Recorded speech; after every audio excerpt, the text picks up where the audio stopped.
Julian Assange, Roger, get you in constraint. editor of WikiLeaks. We've exposed the world's secrets. These documents belong to the United States government. Been attacked by the powerful. The United States strongly condemns. Hey, quit asking questions. He broke the law. Illegally shoot the son of a... For 500 days now, I've been detained without charge. But that hasn't stopped us. Mark that. Today, we're on a quest for revolutionary ideas that can change the world tomorrow. Esta semana tengo dos visitantes. Mozambique pasó varios años encarcelado en Guantánamo como sospechoso de Al-Qaeda. Después de la presión que ejerció el Reino Unido en 2005, lo dejaron libre sin ninguna acusación. Junto con Asim Qureshi, ex abogado societario, ahora realiza una campaña por otros detenidos en la guerra contra el terrorismo mediante la organización Cage Prisoners, una organización islámica pro derechos humanos. El régimen de ley y un juicio justo son centrales en su campaña, y yo quiero saber cómo encaja esto con la ley islámica o la Sharia. Si los musulmanes formaran un superestado, ¿cuál sería su sistema legal? Cuando estaba en Guantánamo, usted firmó una confesión. Yo estaba armado y preparado para luchar junto con el movimiento talibán y Al-Qaeda en contra de Estados Unidos y otros. Y eventualmente me retiré a Tora Bora cuando se derrumbó nuestra línea de frente. Conscientemente presté asistencia a los miembros de Al-Qaeda, alojando a sus familias y ayudando a distribuir la propaganda de Al-Qaeda, y recibí a sus miembros de los campos terroristas, a sabiendas de que algunos reclutas podían llegar a ser operativos de Al-Qaeda y perpetrar actos de terrorismo contra Estados Unidos. Entonces, ¿este lenguaje es el que usted normalmente habla? No, normalmente no hablo así. Suena como si fuera de un código de leyes. Lo que me llevó hasta el punto de que yo firmara algo así fue que tenía las manos atadas a la espalda junto con los pies y con una capucha puesta, mientras me golpeaban y me daban patadas y puñetazos, mientras escuchaba a una mujer gritando al lado, y me hicieron creer que era mi esposa. Enfrente de mí agitaban las fotos de mis hijos, y estos interrogadores me preguntaban, ¿cuándo piensas que los podrás volver a ver? ¿Qué crees que les pasó la noche que te sacamos de tu casa? ¿Dónde crees que están ahora? Eran todas estas inferencias las que me sugirieron claramente que la única salida era o rendirme y firmar lo que ellos querían que firmara, o resistir y que no me importara lo que pasara con mi familia. Entonces, esa era la elección que yo tenía que hacer, y en ese contexto, claro, lo firmé. Cuando usted salió, se unió a Cage Prisoners y luchó por la gente que usted conoció en Guantánamo o en algún otro lugar, para que los dejaran libres o que se les aplicara un juicio justo. Y una cosa increíble, en 2010, WikiLeaks encontró un cable de la Embajada de Estados Unidos en Luxemburgo a Washington.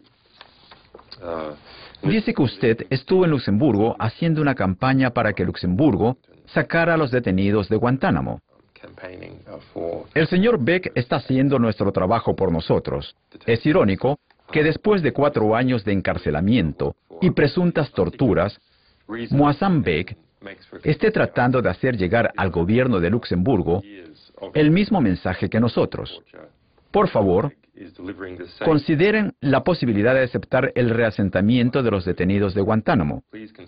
¿Cómo le hace sentir el hecho de que la administración de Obama ahora le vea como su embajador? Bueno, no me ayuda tanto para mi credibilidad en las calles. Si las palabras del embajador de Estados Unidos se tomaran en cuenta, sería una cosa. Pero estoy bastante seguro que todavía me perciben como un combatiente enemigo. Vamos a hablar de este enfoque extremo. Entonces, el papel de Cage Prisoners es tratar de liberar a los prisioneros, o al menos, durante los procesos, abogar por ellos. Pero ahora vemos que la administración de Estados Unidos usa ataques de misiles para matar a los radicales musulmanes por todo el mundo. ¿Cage Prisoners no tiene trabajo? Porque tales prisiones como la del Golfo de Guantánamo se convierten en un problema político. Pero si los matas, no hay presos. Se acabó el problema. Nos gustaría que no hubiera trabajo para nosotros. O sea, estaríamos felices si no hubiera nada que hacer para nosotros. Es muy doloroso trabajar con personas, con los familiares de las personas por las cuales estamos abogando. Antes decía que Bush era el presidente bajo cuyo poder tenía lugar la detención extrajudicial, y Obama es el presidente bajo cuyo poder está teniendo lugar la matanza extrajudicial. Entonces, Obama prometió cambios. Él dijo, ha llegado un cambio a Estados Unidos, y el cambio es el siguiente, de la detención extrajudicial a la matanza extrajudicial. Así, en 2006, en un meeting, usted dijo con palabras muy duras: cuando vemos a nuestros hermanos luchando en Chechenia, Irak, Palestina, Cachemira, Afganistán, entonces sabemos dónde tomar el ejemplo. Cuando vemos a Hezbollah derrotando al ejército de Israel, sabemos cuál es la solución y dónde está la victoria. Sabemos que nos incumbe a todos nosotros apoyar a la yihad de nuestros hermanos en esos países donde están enfrentándose a la presión de Occidente. Vi aquel vídeo y creo que da la impresión de un musulmán exaltado predicando la yihad. ¿Por qué usted dijo eso? Eso viene en el contexto de que los israelíes bombardearon Caná, mataron a multitudes de civiles. Eso fue en 2006. Ahora lo que tenemos que entender es que en cuanto a los musulmanes, en el momento están bajo ataque en diferentes países por todo el mundo. Centenas y miles de personas están muriendo. Y en realidad nuestro concepto de la yihad es su interacción actual, ¿sabe? Es que como musulmanes tenemos derecho a defendernos. A esta gente la están matando así. En una ocupación, en una dominación colonial, donde tiene lugar el racismo. Y no tiene sentido decir que a esta gente no deberían permitirles defenderse, que deberían seguir condenándoles, matándoles, violándoles y que no tienen derecho a defenderse. Pero defensa aquí quiere decir resistencia militar. Claro, y todos estos países deben... Quiero decir que no es todo el discurso. Y en aquel discurso hablo de que, como nosotros, siendo musulmanes en el Reino Unido, tenemos que apoyar a esta gente defendiendo intereses, realizando campañas, haciendo todo lo posible para apoyarles. Y estoy muy convencido que hacerlo es parte de nuestra obligación. Pero no se trata de que el conflicto sea la solución. Y eso es algo de lo que estamos en contra, y yo en particular.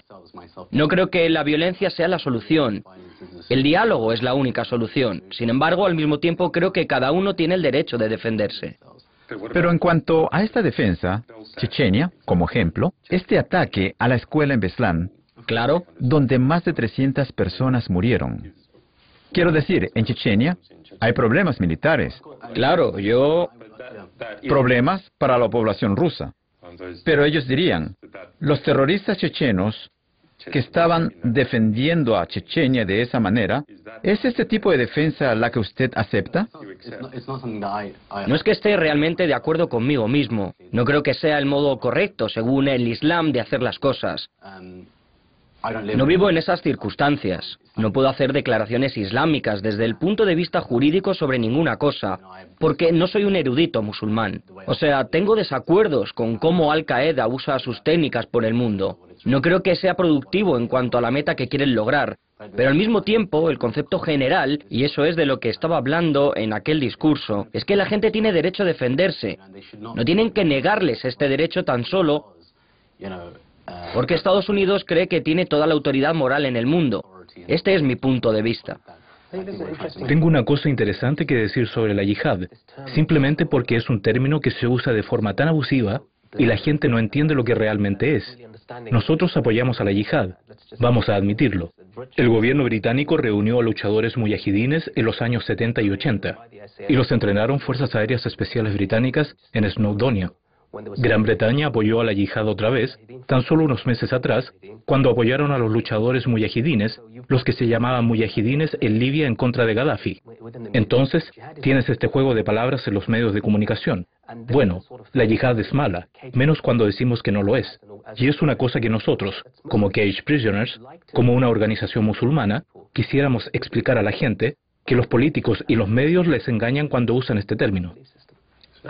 Quisiera hacer dos preguntas peliagudas. ¿Qué hizo bien Bush?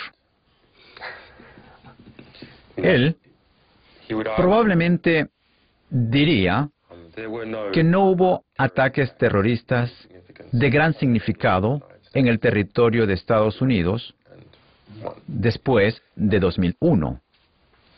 ¿Cómo lo logró?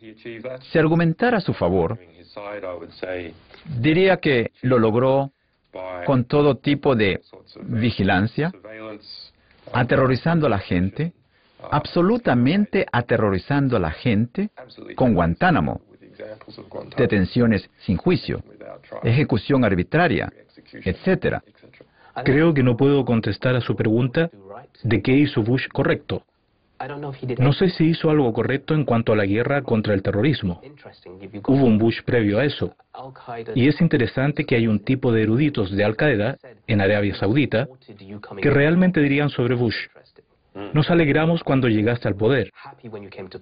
Parecía ser una persona que pensaba igual que nosotros. Y después, claro, él dijo: Wahabíes eruditos. Sí, él dijo, esta cruzada va a llevar un tiempo. Y en cuanto dijo eso, todo empezó a ir mal desde entonces. ¿Y Bin Laden? ¿Qué fue lo que Bin Laden hizo bien? Bueno, si usted mira lo que hizo los tiempos en que los soviéticos ocuparon Afganistán y Estados Unidos le estaba apoyando, lo hizo todo bien desde aquel momento en adelante. Lo hizo todo bien, porque le apoyaba a Occidente. Y eso lo confirma todo. Lo que hizo mal es... No quiero decir qué es lo que piensa Occidente. Sí, lo sé. ¿Qué es lo que cree usted? Yo también creo que era correcto. Creo que era correcto que los afganos se liberaran con el apoyo de todos aquellos que les estaban ayudando. Era correcto. Pero en cuanto a ordenar los ataques, si es que era lo que él hizo, todavía no lo sé. En mi opinión, todavía no está establecido, porque no hubo un juicio justo. Si eso es lo que hizo, es incorrecto, porque comenzó una reacción en cadena de la cual hasta ahora no hemos podido recuperarnos. ¿Qué piensa de él como líder? ¿Por qué tuvo éxito? No sé si fue un líder. En primer lugar, creo que el mito perpetuador de Al-Qaeda en Magreb y luego Europa y todas las franquicias de Al-Qaeda formaban todas partes de algo así como, bueno, si dicen que somos Al-Qaeda, seremos Al-Qaeda. Pero yo no creo que realmente existiera de la forma en la que nos lo han contado. Y existe un gran mito sobre lo grande que era y su alcance. Como persona, como una figura líder para la gente simplemente vio, si se adentra en el mundo musulmán, las actitudes son diferentes. La mayoría de la gente no estuvo de acuerdo con el 11S, ni estuvieron de acuerdo en matar a civiles. O sea, que no están de acuerdo con todo eso en absoluto. ¿Cuál era la opinión en el mundo musulmán sobre él antes del 11 de septiembre? ¿Era bien conocido? Creo que no lo era. No era muy conocido. Si acaso en los países del Golfo. Esa gente que ha sido parte de la lucha contra la yihad, contra los soviéticos, era conocido en ese círculo de gente, definitivamente por sus sacrificios personales y su integridad, y todas las cosas que hizo de las que no esperaría que hiciera un multimillonario. Pero después de eso, creo que su influencia se ha visto como algo más grande de lo que realmente era. Estados Unidos no atacó a Osama Bin Laden, no iba solo tras él, sino tras naciones, y mataron a decenas de miles de personas en el proceso. Así que Bin Laden podía haber venido e irse. Es irrelevante porque esos síntomas a los que Bin Laden se refería aún están ahí. ¿Cómo se describen ustedes a sí mismos ante todo? ¿Como musulmanes, como liberadores, personas a las que les gustan los procesos de ley regulados, como intelectuales o qué? Todos ellos juntos. No creo que todas esas cosas tengan que excluirse unas a otras. Ser musulmán significa estar a favor de la justicia, ser un poco radical, y también significa ser un poco conservador. Todas esas cosas al mismo tiempo. ¿Sabe? Dios dice en el Corán, sé justo incluso si ello va contra ti mismo. Y eso es muy, muy importante. Parte de lo que somos, de lo que nos caracteriza. Incluso si la persona tiene que mostrar evidencia en contra de nosotros mismos en algún sentido, eso siempre significará ser justo en cualquier circunstancia. Así es como formulamos nuestro carácter. En muchos sentidos, la justicia es más importante que otras cosas. En la lucha por la liberación de personas en prisión, y habiendo estado presos ustedes mismos, en la lucha por la liberación de las personas, de un grupo de personas. ¿Creen que esto es incompatible con la sumisión a un Dios? Estás en Gran Bretaña y tienes que tratar con personas con otros intereses, con otros gobiernos para someterte a... Bueno, lo encuentro extremadamente desconcertante y molesto, pero ¿no lo encuentran molesto someterse a la voluntad de Dios? Bueno, como seres humanos, siempre nos tenemos que someter a algo. Siempre tenemos que someternos a algún tipo de ley de alguna manera. Mi enfoque parte del mundo musulmán en particular, no sobre Occidente. Occidente no tiene nada de qué preocuparse sobre nuestras comunidades que viven aquí. Entendemos las leyes y las normas y debemos aceptarlas, incluso si no nos gustan en algunos casos. Pero estamos hablando del mundo musulmán, y creo que es muy importante reconocer que desde el Magreb hasta Indonesia, esa es una población masiva, de una quinta parte de la población mundial. Y esto es solo la comunidad musulmana, sin tomar en cuenta... Perdón, entonces, ¿qué quieren? ¿Quieren un régimen de ley? Estoy diciendo que quieren que el Islam o la religión sea una parte de su vida en cuanto a gobernabilidad y en términos de vida cotidiana, y creo que eso es una elección que debemos respetar. El problema es que no lo hemos respetado en los últimos 100 años. ¿Qué piensa acerca del deseo de unir a los musulmanes en un califato islámico con una idea central de un régimen de ley y que sea la ley Sharia? ¿Lo ve como una posibilidad? Creo que ahora mismo, tal y como vemos que se desarrollan las comunidades islámicas en el mundo, y especialmente la primavera árabe, creo que les da a los árabes mucho que pensar. Se dan muchos fenómenos emergentes en cada país, y son muy diferentes de un país a otro. Lo que ocurre en Túnez con Rashid Ghannouchi es muy distinto a lo que ocurre en Egipto, que está ahora con los hermanos musulmanes y el partido An-Nur. Creo que lo que estamos observando ahora, en las declaraciones que hemos hecho anteriormente, que muchos musulmanes, generalizando, estarán de acuerdo con la idea de una unión de los musulmanes y el restablecimiento de un califato desde una postura ortodoxa que la gente suele tener. Pero en cuanto a la base de esa postura, ¿cómo se puede formular eso en los términos del mundo moderno? Nosotros vamos a observar a los musulmanes en todo el mundo. Lo que ocurre en Túnez, lo que está ocurriendo en Egipto, lo que ocurrirá en Libia, ahora que intentan organizarse mejor, porque esta gente va a tener por primera vez la autoridad para intentar, desde una normativa, compaginar aquello que exige la ley islámica, la Sharia, a los musulmanes, con el hecho de vivir en el mundo occidental. Yo diría en el mundo moderno. ¿Cómo es su sistema ideal? ¿Es una ley común? ¿Es la ley islámica o Sharia? ¿Un amalgama entre ambas? Son grandes preguntas. Nosotros mayoritariamente nos enfrentamos al problema de la detención de personas sin cargo alguno, y nos atenemos a eso. Realmente no. No es parte de nuestro trabajo resolver los problemas del mundo. Pero hablando personalmente, creo que este es el gran temor. Cuando hablamos del sistema de califato, todo el mundo se aterra. Pero en esencia, ¿qué es lo que eso sería? Sería una unión de países donde todo el mundo hablaría en árabe. Por el amor de Dios, en Europa tenemos 15 lenguas diferentes, y la gente intenta unirse y dejar de tener estados y tener un mismo sistema monetario. Ellos tratan de promover una unión europea, lo que me causa bastante lástima realmente. Por supuesto, por supuesto. Y las leyes de extradición permitirán que la gente viaje sin obstáculos. No estoy seguro de que los grandes superestados son el modelo a seguir. No nos hace falta. Pero aquí la verdadera diferencia de la que hablo es, ¿qué une a Marruecos con Irak? ¿Cuál es la unión? La cultura y, lo más importante, la lengua. Puedes ir a Marruecos y hablar en árabe. Puedes hablar en árabe en todos y cada uno de los países. Y eso es un instrumento de creación de una sociedad. Y lo que nos separa en Europa es la lengua principalmente. Los árabes ya tienen eso porque es algo histórico. Ya estaba allí antes. Y si se observan los países... Pero ellos siempre han hablado en árabe. ¿Cuál sería la novedad? La novedad sería que la unión no se basaría en su propio nacionalismo. Esa será la diferencia. porque así es como había sido antes. El nacionalismo no se conocía hasta que llegó alguien, tomó el mapa de África, dibujó líneas y dijo, esto es Libia, esto es Argelia, etcétera, etcétera. Y si son capaces de volver, por supuesto en un contexto moderno, a algo que permita algún tipo de unidad, eso les dará un gran poder. Y creo que lo que más le preocupa a Occidente es que tengamos otra gran potencia establecida allí. Un obstáculo imprevisto que no quieren. Pero, ¿qué tipo de régimen de ley ustedes concebirían? Bueno, un minuto.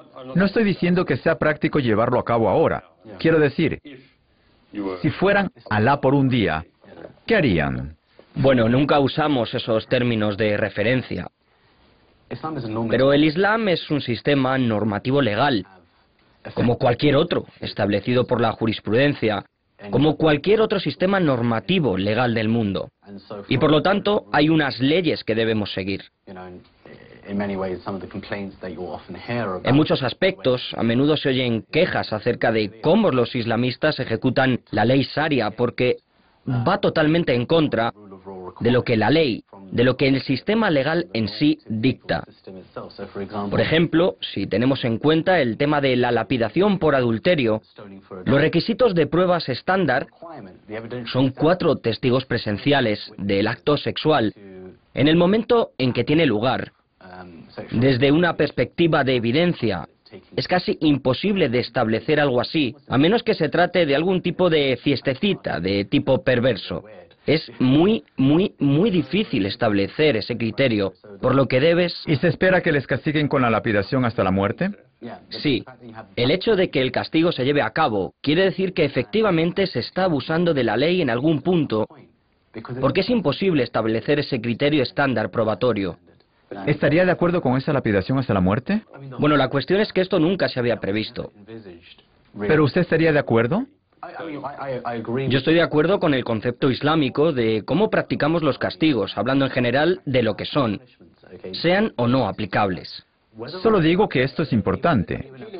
Pero en todo caso, vemos la diferencia entre su opinión personal y la de la organización Cage Prisoners. Es puramente mi opinión personal. ¿Su opinión personal es que la pena de muerte es aceptable?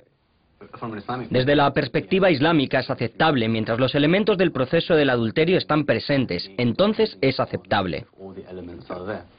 Cuando la gente discute acerca de la ley islámica Sharia, todo el mundo habla solo del crimen y el castigo, o del castigo hadud. Hablamos del hadud, que es uno de los aspectos del castigo. Y eso no es la ley islámica Sharia. La ley islámica, la Sharia, es la ley.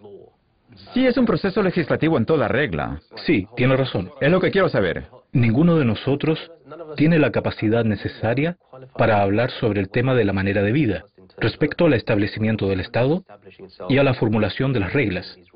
Y ante todo, ningún país las ha aplicado desde la caída del califato otomano. Así que en su esencia, es una discusión teórica. Es algo que debemos desarrollar. La idea de volver a la época de los otomanos y al califato otomano, con la ausencia de un Estado islámico en el que la mayoría de personas quisiera vivir, ¿estaría usted de acuerdo que en realidad no son muchos? Quizás de Omán, pero no estoy seguro. Permítame darles un punto de vista curioso. Cuando abolieron el califato... ¿El califato otomano? Sí. Cuando abolieron el califato otomano, una de las primeras personas que abogó por él fue Mahatma Gandhi, porque él entendía que era algo muy importante para la historia islámica. Así que creo que la llamada a establecer un califato, probablemente es mejor usar otra palabra, digamos, un bloque unido musulmán. Es algo que elegiría la mayoría de las personas. ¿No piensa usted que los tunecinos dirían, bueno, somos musulmanes, estamos en Túnez, hablamos un poco de francés, un poco de árabe, y deseamos la autodeterminación? Y la autodeterminación se consigue mejor sin hacerse muy amigos de Egipto, porque son más numerosos. Creo que, por supuesto, los árabes han intentado crear varias organizaciones para la Unión Árabe, pero eso va más allá de la Unión Árabe. Es más bien la Unión Islámica, que incluye a los turcos, los iraníes, los pakistaníes, los indonesios. Es un fenómeno enorme, es masivo. ¿Pero por qué la unidad? Bueno, ¿por qué Europa quiso la unidad? Todo este tema de la unión. Creo que la razón por la que Europa quiso crear la Unión fue un objetivo de Estados Unidos para crear Estados Unidos de Europa que fuera lo suficientemente poderoso como para combatir a la Unión Soviética. Sí, y creo que la razón. Y ahora es un bloque comercial. La razón para la unión sería la economía. Por supuesto, la defensa. Por supuesto. Y bueno, y remontarse a un pasado donde podías trasladarte con libertad de un lugar al otro, porque eras ciudadano de esa tierra, y esa tierra no se dividía según el principio colonial. Así que podría tener pasaporte musulmán y libertad. No lo sé. De eso no sabemos. Quizás lo quisiera tal y como tienen en Europa, que tienen la posibilidad de viajar libremente dentro de la Unión Europea. Parte de las naciones. Con derecho a trabajar en cualquier país. Eso es. Puede ser. Muy interesante. Veremos. Bien, vamos a regresar a Cage Prisoners. En la vida existen muchas cosas para hacer. ¿Por qué se dedican a Cage Prisoners? Soy un abogado societario, pero me parece que estoy cambiando de un modo bastante radical. Pero tras ver Guantánamo, interminables acusaciones erróneas en el Reino Unido y extradiciones, bueno, todas estas cosas evidencian el abuso de la ley con un motivo específico. Y eso me convence de que tengo que trabajar en algo que va en contra de esta política. Y Cage Prisoners es una voz importante para los musulmanes. Es una voz inspiradora. Es una voz que esperamos que diga a los musulmanes que pueden alzarse en defensa de sí mismos, en defensa de algo bueno sin sentir que haces algo incorrecto. Creo que mi caso es algo obvio. Es parte de. Es algo que me afectó. Algo que yo todo el tiempo, incluso si no lo hubiera hecho, estaría afectado por esto. Es algo que la gente denominaría como el síndrome del superviviente. Uno sobrevive tras un trauma particular, mientras otras personas en una situación como esta no sobreviven. Por eso tengo la obligación de luchar por ellos. Me parece que no solo tengo el deber moral y religioso, sino también el deber basado en mi propia experiencia y aptitud. Si sé que puedo hacerlo, entonces tengo que hacerlo, y creo que lo haré.